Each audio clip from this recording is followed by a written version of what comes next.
It's your attitude, not the aptitude that determines your altitude। बड़ी प्यारी line है प्यारे बच्चों कि वास्तव में ये आपका एटीट्यूड ही होता है, एप्टीट्यूड नहीं होता, जो आपके एल्टीट्यूड को निर्धारित करता है। बाज पक्षी के बारे में हम सब जानते हैं, जिसे हम लोग ईगल भी कहते हैं। जिस उम्र में बाकी परिंदों के बच्चे चिचियाना सीखते हैं, उस उम्र में एक मादा बाज अपने चूजों को पंखों में पंजे में दबोचकर सबसे ऊंचा उड़ जाती है। पक्षियों की दुनिया में ऐसी टफ और टाइट ट्रेनिंग किसी की भी नहीं होती, और उसकी यह ट्रेनिंग निरंतर चलती रहती है जब तक कि वह उड़ना नहीं सीख जाता।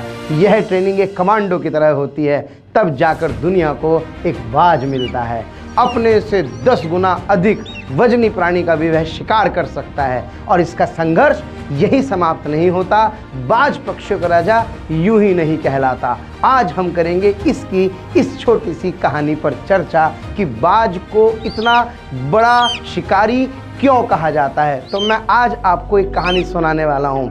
ये कहानी ज्योग्राफी पर मैंने देखी, इसको मैंने सुना, इसको वेरीफाई किया, तो मुझे पता लगा ये बिल्कुल सही कहानी है। तो मैं आज आपके सामने इस कहानी पे चर्चा करना चाहता हूँ। वास्तविकता जो आपको बाज की दिख रही है, इसके पीछे की एक बड़ी प्यारी सी कहानी है। आइए ज़रा ध्यान से सुनते हैं। जब 70 साल की उम्र होती है बाज की, लेकिन इसके जीवन में जब यह 40 साल का होता है, तब एक कमाल का पड़ाव आता है।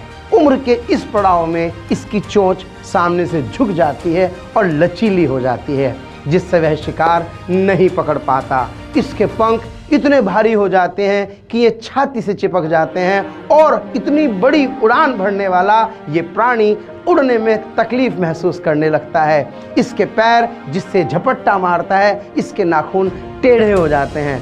अब इसके पास चुनाव होता है, या तो ये 40 साल की उम्र में मर जाए, क्योंकि ना तो भी ये उड़ सकता है, ना अपनी चोंच से शिकार को नोच सकता है, ना ही पंजों से शिकार पर पकड़ बना सकता है।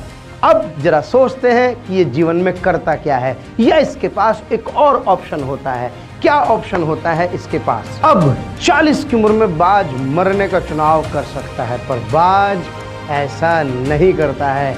ये गिव अप नहीं करता है। यह उम्र के पड़ाव पर एक कमाल का डिसीजन लेता है। यह क्या करता है? यह सबसे ऊंची चोटी पर किसी पहाड़ी की चला जाता है और अपनी चोंच को पत्थर पर मार मार कर लहूलुहान करके तोड़ देता है। इस समय बाज को अनंत पीड़ा होती है, और वह अपने नाखूनों को भी पत्थर पर रगड़ रगड़ कर तोड़ देता है। जानते हैं प्यारे बच्चों, इसके बाद प्रकृति उसको वापस देती है वही नाखून और वही चोंच।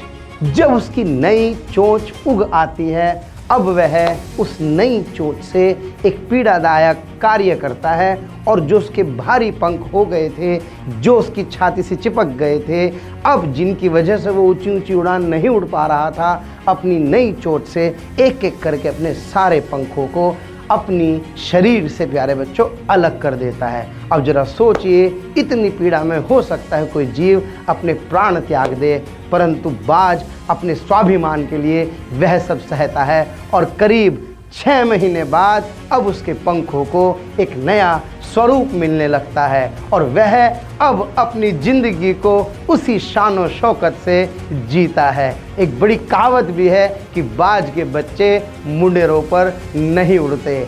अपने सपनों की उड़ान को सीमित मत करो, क्योंकि तुम्हारी मेहनत तुम्हें उस ऊंचाई तक ले जाएगी जो तुम सोच भी नहीं सकते। आओ अपने अध्ययन की राह पर अग्रसर होते हैं और अपने सपनों को हकीकत में बदलने का सफर आरंभ करते हैं। तो प्यारे बच्चों, बाज को तो पता लग गया था कि बाज के साथ क्या कमी थी, उसको क्या ठीक करना था, और वो फिर उड़ गया। क्या आपको भी पता है कि आपके साथ क्या कमी हो रही है? आपके सिलेक्शन का 2024 में ना होने का क्या सही कारण था?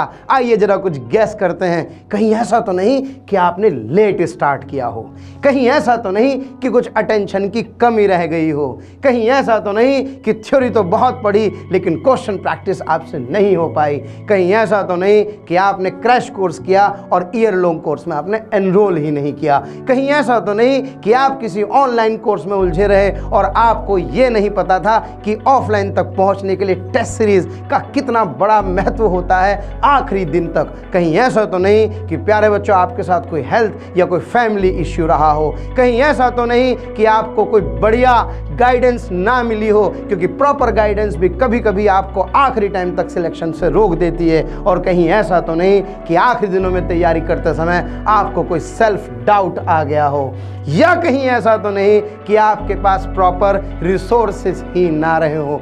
इन सब कारणों को जानिए, एक कागज पर लिखिए और लिख करके प्यारे बच्चों तैयारी कीजिए इन सब में सुधार की। क्योंकि किसी ने खूब कहा है कि अगर हम पहली बार असफल होते हैं और फिर हम दूसरी बार वही कार्य करते हैं, तो पहली बात हम स्क्रैच से कार्य करते हैं, दूसरी बार हमारे साथ अनुभव होता है। तो जब अनुभव होता है तो उस समय आपकी सफलता के चांसेस प्यारे बच्चों बढ़ जाते हैं। तो make a stronger comeback for 2025। NEET में एक सीट आपकी ही होने वाली है। मोशन आपके लिए लेकर के आ रहे हैं प्यारे बच्चों एक अचीवर बैच, जो हिंदी इंग्लिश मीडियम दोनों के लिए है, जिसकी तारीख है 12 जून 2024। और प्यारे बच्चों इसके लिए बहुत सारी स्कॉलरशिप्स भी हम अवेलेबल कर रहे हैं, जो कि इस चार्ट में आपको गिवन है, जिसमें मैं आपको बता दूं कि 600 प्लस नीट स्कोर 2024 पर आपको फ्री ऑफ कॉस्ट ये बैच मिलने वाला है। और बहुत सारी स्कॉलरशिप्स आपके अंदर दी गई हैं। और जिसके नीट स्कोर नहीं है उसको क्या करना है, उसको मोस्ट यानी कि मोशन ओपन स्कॉलरशिप टेस्ट देना है। मोशन की वेबसाइट पर जा करके या ये कोड स्कैन करना है और आपको पता लग जाएगा कि मुझे क्या स्कॉलरशिप मिल रही है। तो हो जाइए तैयार एक बढ़िया कमबैक के लिए। सोचे नहीं, अगर आज शुरू करना है तो आज ही शुरू करना है, कहीं ऐसा ना हो कि फिर से देर हो जाए। बाज की कहानी से प्यारे बच्चों प्रेरणा लेते हैं, सीखते हैं, अपने अंदर कुछ सुधार करते हैं, अपने अंदर कुछ नयापन लाते हैं और चीज़ों से लड़के दोबारा अपने कार्य पर जुट जाते हैं। जो बीत गई सो बात गई। अंबर के आंगन को देखो, कितने इसके तारे टूटे, कितने इसके प्यारे छूटे, जो छूट गए फिर कहाँ मिले, पर बोलो क्या टूटे तारों पर, कभी अंबर शोक मनाता है, जो बीत गई सो बात गई।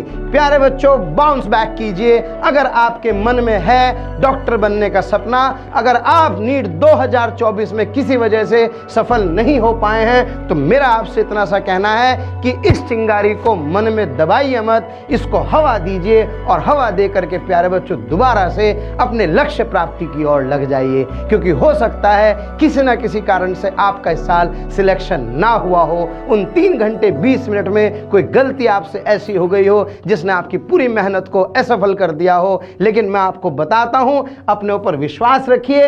आप इतनी सारी नीट की स्टोरीज मोशन के अंदर देखेंगे, इतने सारे बच्चे जिन्होंने अपने पहले अटेम्प्ट या दूसरे अटेम्प्ट में हो सकता है सफलता का स्वाद ना चखा हो, लेकिन उन्होंने निरंतर प्रयास करके बाज की तरह दोबारा मेहनत की और उसी स्वाभिमान के साथ अपनी लय को प्राप्त की। तो मैं आपसे कहना चाहता हूं कि कोई बैक सीट पर बैठने की जरूरत नहीं है। यह समय है नेवर गिव अप करने का, बाउंस बैक करने का। अगर आपने सोचा है कि मुझे नीट देनी है, मुझे डॉक्टर बनना है, तो मैं आपसे कहना चाहता हूं अपने ऊपर विश्वास रखिए, अपने पेरेंट्स को अपने विश्वास में लीजिए, उनसे बात कीजिए, पुनः उनके साथ अपनी दृढ़ता दिखाइए और एक बाउंस बैक कीजिए। नेवर गिव अप की सिचुएशन में आइए प्यारे बच्चों, और आगे बढ़ करके जो चीजें, जो नीट की सीट, जो ड्रीम कॉलेज आपके लिए बना है, उसको आकर के अधिकार के साथ ले जाइए। बहुत बहुत धन्यवाद।